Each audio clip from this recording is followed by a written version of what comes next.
Proclamación del Santo Evangelio de Jesucristo según San Marcos. En aquel tiempo, al salir Jesús de la sinagoga, fue con Santiago y Juan a casa de Simón y Andrés.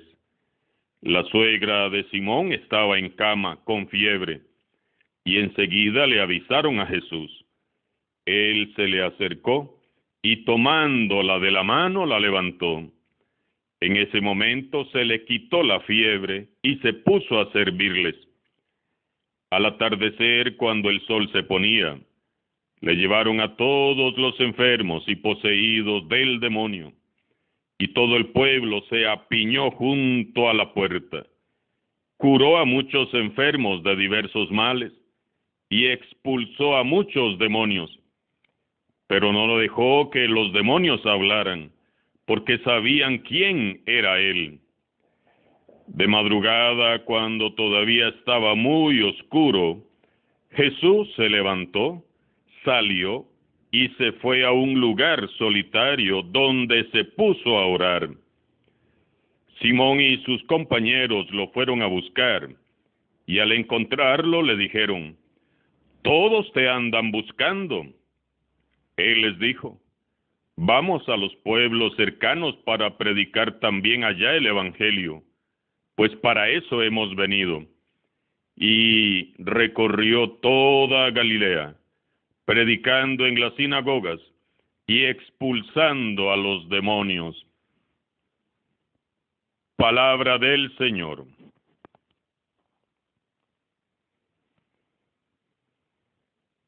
San Marcos nos presenta en el Evangelio de hoy a un Jesús muy, pero muy ocupado. El Evangelio de hoy es llamado por los estudiosos la jornada de Cafarnaúm, un día en la vida de Jesús de Nazaret. Veamos qué hace Jesús después de liberar a un hombre endemoniado en la sinagoga de la aldea.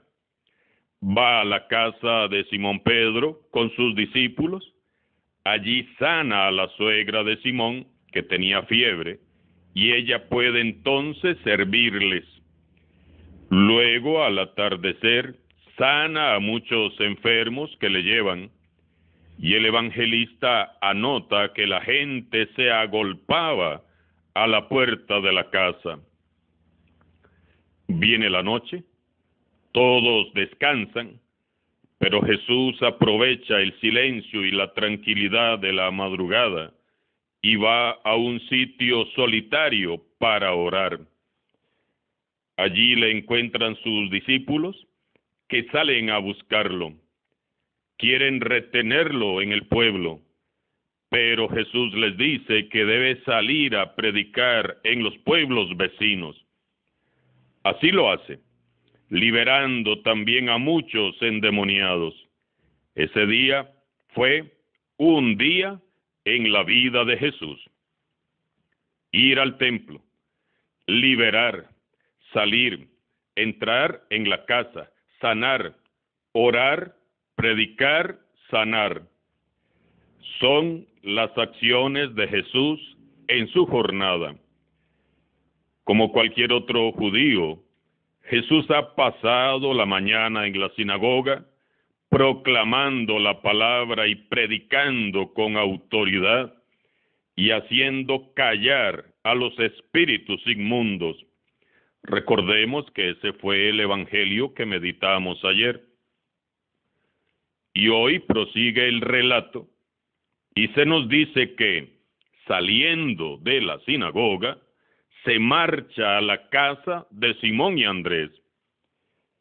Jesús pasa de la sinagoga, del templo, lugar oficial de la religión judía, a la casa de sus amigos. Vean qué hermoso que es Jesús. Él no se limita a permanecer en el templo. No se conforma solo con cumplir los preceptos. Jesús sale del templo y va a insertarse en los distintos ambientes que le rodean con una consigna: hay que hacer vida lo que se ha proclamado y se ha predicado. El Papa Francisco, desde que inició su pontificado, nos ha llamado insistentemente a seguir el ejemplo de Jesús. Les invito a ser una iglesia en salida, una iglesia que, como Jesús, va en busca del hermano necesitado. No podemos conformarnos con un cristianismo de mero cumplimiento. ¿Es bueno cumplir? Claro que sí, hay que cumplir, pero no es suficiente, no basta. Nos lo está enseñando hoy el mismo Jesús.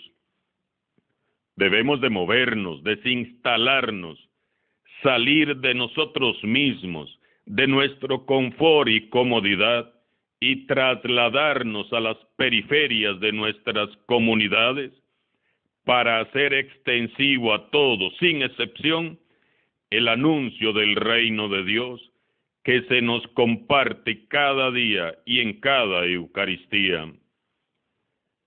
Hay que poner en práctica lo que el manual de instrucciones del Evangelio nos va indicando cada día si queremos llegar a ser verdaderos cristianos.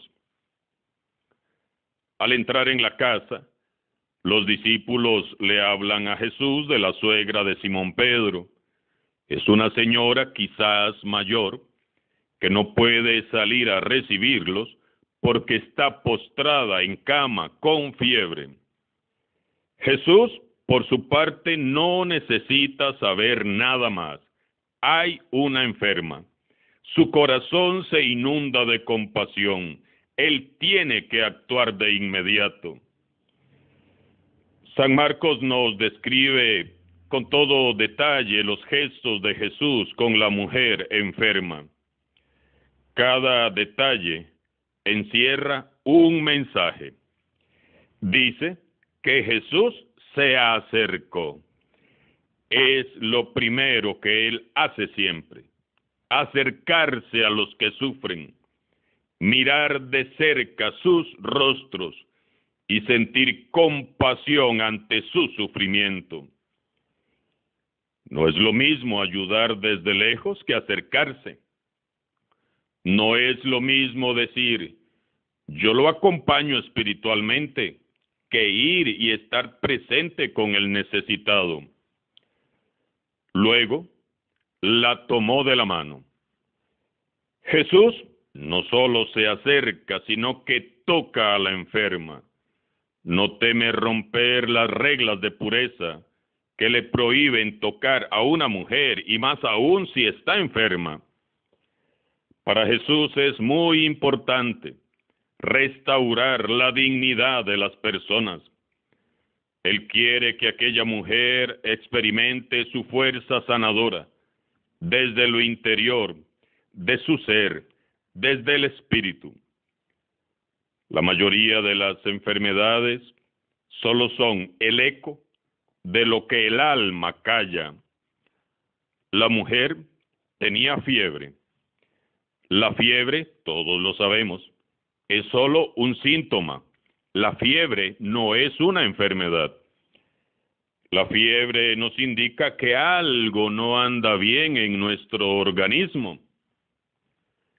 Las fiebres de nuestro tiempo son la depresión, la ansiedad, el estrés, el enojo, la amargura, la tristeza, el mal carácter, el sentirnos vacíos, sin valor alguno, viviendo la vida sin ningún sentido.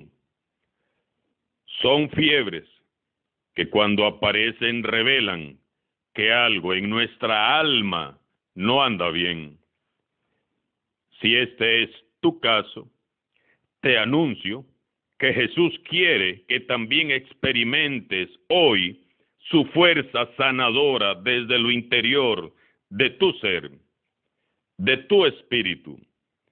Solo tienes que dejarte tocar por Él y la salud de tu alma se extenderá hasta tu cuerpo. Incluso una buena confesión o el simple hecho de hablar puede ser el comienzo de una sanación integral. Finalmente Jesús la levantó y la puso en pie, es decir, le devolvió la dignidad, la restauró primero en su alma y luego en su cuerpo. Así está siempre Jesús en medio de todos nosotros, como una mano amiga, extendida y siempre abierta, no como un dedo que señala, que margina, que juzga y que condena. No, porque Jesús no es así, sino que Él es como una mano que nos levanta, con el cariño grande de un amigo cercano que nos ama y nos infunde vida, su propia vida. Jesús solo sabe servir. Él no vino para ser servido. Por eso la mujer curada por él pronto se puso a servir a todos. Fíjense ustedes cómo la suegra de Pedro sí que aprendió bastante de Jesús. En cuanto Jesús la levanta y la restaura, ella se pone a servir a todos. El relato continúa diciendo que ese mismo día, al anochecer, le llevaron a Jesús toda clase de enfermos y poseídos por algún mal, y la gente se apiñaba en la puerta. Los cristianos debemos de recordar cada día esta escena. Los ojos y las esperanzas de los que sufren buscarán siempre la puerta de la casa de Pedro, que es la iglesia. Somos una iglesia de puertas abiertas que atiende y asiste a los más necesitados. Reflejamos como iglesia a Jesús compasivo y misericordioso. Las puertas de nuestras comunidades están abiertas a todos los que sufren, porque a las puertas de nuestras comunidades hay mucha gente sufriendo. No los olvidemos, no los ignoremos. Si queremos ser cristianos verdaderos, debemos entonces de seguir el ejemplo de Jesús. Ellos buscan en estas puertas a Jesús. ¿Será que lo van a encontrar? Para terminar, San Marcos nos dice además que, siendo ya de madrugada, Jesús se levantó, se fue a un lugar solitario y se puso a orar. ¿De dónde sacaba Jesús la fortaleza y la energía para continuar siempre alegre y dispuesto después de un día tan trabajado, tan ajetreado? De la oración. Hoy se nos recuerda que un momento en soledad, en silencio y oración, puede sanar y renovar de nuevo nuestras raíces. La oración sana, la oración libera y restaura. La oración es renacimiento, reencuentro y renovación del espíritu. La oración nos hace sentirnos vivos de nuevo y nos dispone para servir con amor. Por eso es que el mal espíritu se preocupa y ocupa de tentarnos para que no oremos. Tenemos que orar constantemente. Se los he dicho ya en repetidas ocasiones. Si Jesús, siendo el Hijo de Dios, necesitaba constantemente de la oración, ¿quiénes somos nosotros para decir que no necesitamos orar? Mucho por meditar y reflexionar nos deja San Marcos esta semana. Jesús nos invita no solo a buscarle, sino a imitarle, y nos dejó un manual de instrucciones que deberíamos de consultar más a menudo. Usted sabe cuál es el manual de instrucciones, el Evangelio. Ir al templo, liberar, salir, entrar en la casa, sanar, orar, predicar, sanar. Son las acciones de Jesús en su jornada. Oremos para que como iglesia y como cristianos cada vez nos parezcamos más al Maestro. Alabado sea Jesucristo. Sea por siempre bendito y alabado.